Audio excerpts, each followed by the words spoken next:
Hello friends, welcome back to my channel Gyan Sankalp. तो friends, आज के क्लास में हम राज्यसभा और लोकसभा की तुलनात्मक अध्ययन करने वाले हैं। इससे पहले मैंने अलग से आपको राज्यसभा भी करा रखा है और लोकसभा भी, लेकिन आज के क्लास में मैं दोनों में कंपैरिजन कराऊंगी ताकि आपको दोनों अच्छे से समझ में भी आ जाए और कंपैरिजन करके अगर पढ़ेंगे तो याद भी रहेगा। ठीक है। और फ्रेंड्स, अगर पहली बार चैनल पे आए तो प्लीज़ चैनल को सब्सक्राइब कर ले, बेल आइकन को प्रेस कर ले ताकि जब भी नोटिफिकेशन मिले, जब भी मैं वीडियो डालूँ तो आपको नोटिफिकेशन मिल जाए। और तो स्टार्ट करें आज का क्लास। तो देखो, पहले है गठन। कैसे कैसे मैं तुलना करूंगी उसका मैं आधार बता देती हूँ। पहले किसके आधार पे तुलना होगी? गठन के आधार पे। फिर होगा चुनाव प्रणाली, दोनों में किस किस तरीके की चुनाव प्रणाली से सदस्यों का चुनाव होता है। फिर है कार्यकाल, दोनों का कार्यकाल कितना है। ये ऐसे बड़े हैं लेकिन आप एकदम शॉर्ट में ही इसका नोट्स बना लेना। सदस्यों की अर्हताएं कि क्या क्या दोनों में अर्हताएं हैं। फिर है सदस्यों की निर्भरताएं, ठीक है, मतलब कैसे उनको हटाया जा सकता है, वो है निर्भरताएं। फिर सदस्यों की समाप्ति, ठीक है। और पदाधिकार, पदाधिकारी पदाधिकारी, ठीक है। स्टार्ट करते हैं हम। सबसे पहले क्या है? गठन। तो क्या है? अनुच्छेद 80 में राज्यसभा के गठन के बारे में कहा गया है और 81 में लोकसभा के, और 79 में बोला गया है कि भारत का एक संसद होगा। 79 में, 80 में मैंने कहा सरला करके आपको याद है, स से संसद, र से राज्यसभा, ल से लोकसभा। तो सरला कर 79, 80, 81, ठीक है। 79 में है राज्य संसद होगा, भारत का एक संसद होगा। और संसद किनको मिलकर संसद बनता है? तो राष्ट्रपति, राज्यसभा, लोकसभा, ठीक है। आगे है राज्यसभा की अधिकतम संख्या क्या है? 250। वर्तमान में कितना है? 245, ठीक है। और मनोनीत होते 12 और 233 होते निर्वाचित। वैसे ही लोकसभा में क्या है? 552 अधिकतम सदस्य होते हैं, जिसमें से राज्यों से अधिकतम 530 हो सकते हैं और राज्य संघ राज्य क्षेत्रों से 20 हो सकते हैं, ठीक है। और 2 था एंग्लो इंडियन को पहले चुना जाता था, लेकिन अब उसको निरस्त कर दिया गया। 104वें संवैधानिक संशोधन के द्वारा उसको निरस्त कर दिया गया है, मतलब समाप्त कर दिया गया है। तो वर्तमान में 543 है, जिसमें से 524 है आपके राज्य से और 19 है संघ राज्य क्षेत्रों से। आगे है अब चुनाव प्रणाली कैसी होती है। पहले तो राज्यसभा की चुनाव प्रणाली अप्रत्यक्ष होती है और इसकी कैसी होती है? प्रत्यक्ष चुनाव होती है। इसमें क्या होता है? निर्वाचक मंडल विधानसभाओं के निर्वाचित सदस्य, ठीक है, निर्वाचक मंडल विधानसभाओं के निर्वाचित सदस्य। फिर है चुनाव, इसमें प्रत्यक्ष निर्वाचक होते हैं जो हम लोग ही चुनते हैं। आखिर चुनाव पद्धति अनुपातिक प्रतिनिधित्व पद्धति द्वारा एकल संक्रमण मत द्वारा होता है। ये जनता द्वारा प्रत्यक्ष रूप से चुने जाते हैं। मनोनयन का आधार, अब इनके सदस्यों का जो मनोनयन होता है, जो 12 सदस्य राष्ट्रपति मनोनीत करते हैं, वो किस किस आधार पे, ये भी ध्यान रखना है। देखो, साहित्य, कला, विज्ञान, समाज सेवा, ठीक है। साहित्य, कला, विज्ञान और समाज सेवा। आगे है इसमें चुनाव पद्धति प्रादेशिक प्रतिनिधित्व प्रणाली है, मतलब प्रदेश में सीट आवंटन किया गया है। एकल सदस्यीय क्षेत्र है, मतलब कहीं से में अगर यहाँ से बीजेपी के एक ही सदस्य करेंगे नहीं, बीजेपी के 4 हो जाएंगे। हर क्षेत्र में अपने अपने पार्टी के लोग खड़े होते हैं, तो वो एकल सदस्यीय निर्वाचन क्षेत्र होता है।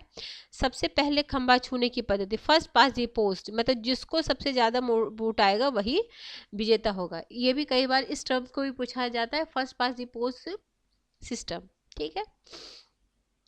आगे कार्यकाल, तो ये तो सबसे पहले ये अस्थायी सदस्य है, ये अस्थायी है, यानी सामान्यतः 5 वर्ष होती है, कभी कभी पहले भी इसका विघटन हो जाता है।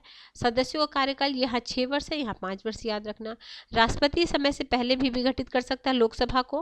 विशिष्ट स्थितियों में कार्यकाल बढ़ाया जा सकता है, जैसे मतलब अगर राष्ट्रपति शासन बाह्य आक्रमण हो, नई चुनाव कराने की सही से प्रक्रिया ना हो पाए, तो उस समय से बढ़ाई भी जा सकती है इसका कार्यकाल। आगे है सदस्यों के लिए अर्हता है। तो भारत, सबसे पहले तो भारत का नागरिक, दोनों में है भारत का नागरिक हो। अंतर क्या है? बस राज्यसभा में आपको 30 वर्ष चाहिए और इसमें 25 वर्ष, ये डिफरेंस है। संसद द्वारा पारित किसी विधि के अधीन निर्धारित अर्हताएं हैं, वैसे संसद द्वारा पारित किसी विधि की निर्धारित सेम है ये चीज।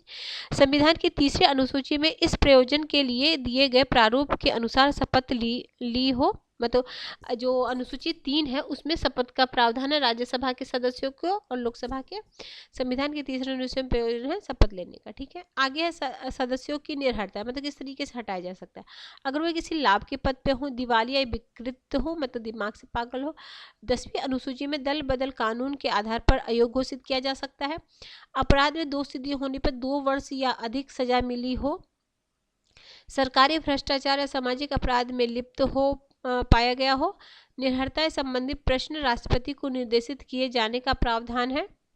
इसमें भी है लाभ के पद हों, विकृत दिवालिया हों, 10वीं अनुसूची में दल विरोध वाले किसी चुनाव में भ्रष्ट आचरण के दोषी हो, अपराध दोषी से हेतु 2 वर्ष या उससे अधिक की सजा मिली, सरकार भ्रष्टाचारी या सामाजिक अपराध में लिप्त हो। निर्हरता संबंधी प्रश्न राष्ट्रपति के मतलब सेम ही है। ठीक है, आगे है सदस्यता की समाप्ति। सदस्यता की समाप्ति कैसे हो सकती है?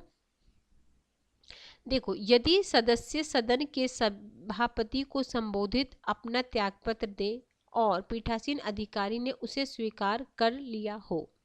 दूसरा है सदन से अनुमति लिए बिना 60 दिन, ये कई बार एग्जाम में पूछा है, 60 दिन से अधिक अगर वो अनुपस्थित रहेंगे तो तब भी उनकी सदस्यता समाप्त कर दी जाएगी। ठीक है, याद रखना ये।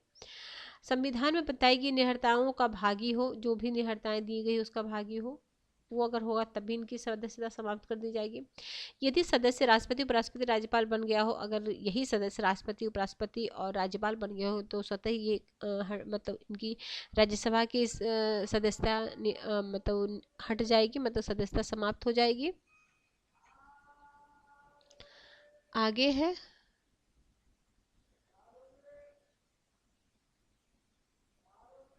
देखो आगे क्या है। यदि सदस्य राष्ट्रपति उपराष्ट्रपति राज्यपाल बन जाता है, ठीक है, यदि न्यायालय उस चुनाव को ही अवैध घोषित कर दे जिसके आधार पर व्यक्ति सदस्य, हाँ जैसे अगर जो चुनाव हुआ है मान ले तो उसमें जीते हो लेकिन वो चुनाव ही अवैध हो गया किसी तरह से, तो फिर उससे भी उनकी सदस्यता समाप्त हो जाएगी। यदि अनुचित आचरण के कारण निष्कासित कर दिया जा सकता है, अगर उनके आचरण अनुचित हो तो। वैसे अब लोकसभा में देखते हैं, यदि सदस्य सदन के अध्यक्ष को संबोधित कर अपना मतलब खुद ही अपना त्यागपत्र दे दे, या फिर 60 दिन, दोनों में सेम ही है, 60 दिन अनुपस्थित तब भी उनकी खत्म हो जाएगी। संविधान में बताई गई निहरता में भागी हो, ठीक है, सेम ही। यदि राष्ट्रपति उपराष्ट्रपति राज्यपाल बन गया हो, सेम है। यदि न्यायालय उस चुनाव को अवैध, सेम ही है, ठीक है। यदि अनुसूचित तो सेम ही है, बस इसमें कोई डिफरेंस नहीं है, ठीक है, याद रखना ये भी। अब है पदाधिकारी, तो इसमें क्या होता है, सभापति सदस्य का सदस्य नहीं होता है, जो सभापति होता है, जैसे उपराष्ट्रपति जो इसके सभापति होते, पदेन सभापति होते हैं, वो इसके सदस्य नहीं होते, ये याद रखना। वो जैसे ही उपराष्ट्रपति बनते हैं वैसे पदेन सभापति बन जाते हैं राज्यसभा के, लेकिन वो लोकसभा मतलब राज्यसभा के सदस्य नहीं होते। उपसभापति सदन का सदस्य होता है, जो उपसभापति होते हैं वो सदन में ही से किसी से चुना जाता है उपसभापति। अब इसमें अध्यक्ष क्या होते हैं, ये सदन के सदस्य होते हैं, जो निर्वाचित होते हैं उन्हीं में से किसी एक को अध्यक्ष चुना जाता है और उन्हीं में से किसी एक को उपाध्यक्ष चुना जाता है। तो बस इसमें ये ध्यान रखना है कि जो राज्यसभा के सभापति, जैसे लाइन में जैसे 4 लाइन वाले क्वेश्चन आ जाते हैं, इनमें से कौन सा सही है, तो बिल्कुल ध्यान रखना। ऐसे है तो बहुत आसान चीज़, कभी कभी ना हमें मतलब याद नहीं रहता, ध्यान नहीं रह पाता तो हम गलत लगा। जैसे ये 60 दिन वाला भी है तो आसान, बट कभी कभी ध्यान नहीं रहता और नियर बाई जो ऑप्शन दे देते हैं तो उसमें कन्फ्यूजन होके गलत हो जाता है हमारा आंसर। तो देखो ये याद रखना, जो क्या है राज्यसभा है उसका जो सभापति होता है उसका सदस्य नहीं होता, बस ये ध्यान रखना, क्योंकि उसका सभापति कौन होता है, उपराष्ट्रपति होता है। उपराष्ट्रपति क्या होता है, पदेन सभापति होता है। जैसे वो उपराष्ट्रपति के पदेन सभापति का तात्पर्य है कि जैसे वो उपराष्ट्रपति बना वैसे ही उसका सभापति बन गया। तो ठीक है फ्रेंड्स, आज हमने दोनों के बीच डिफरेंस है इसी को करते हैं, क्योंकि ये काफ़ी छोटी ही वीडियो जाएगी ताकि आपको अच्छे से क्लियर हो जाए। नेक्स्ट वीडियो में मैं आपको संसदीय कार्रवाई के बारे में बताऊंगी और क्या क्या नेक्स्ट क्लास में बताऊंगी वो पहले ही मैं आपको बता दूं, ताकि आपको पता हो कि आगे क्या क्या हमें पढ़ना है। और मैं ये किससे करा रही हूँ, ये यूथ पब्लिकेशन के एग्जाम पॉइंटनर से करा रही हूँ। इसमें लगभग दिसंबर तक का कंटेंट है और जो भी नई चीज़ जैसे जुड़ रहे हैं वो मैं खुद से आपको ऐड करके बता दे रही हूँ, ताकि आपका एकदम अपडेटेड वर्जन में आपको ये क्लासेस मिले। अब इसमें अगली क्लास में हम संसदीय कार्रवाई पढ़ेंगे। संसदीय कार्रवाई के बाद हम इसमें ही धन विधेयक और साधारण धन विधेयक में डिफरेंस पढ़ेंगे। उसके बाद एक क्लास तो इसका हो जाएगा, अगली क्लास में मैं सोचूंगी थोड़ी लंबी, हाँ इस क्लास में यही कराऊंगी, नेक्स्ट क्लास में मैं बजट से संबंधित जितने भी फैक्ट हैं वो बता दूंगी, ठीक है।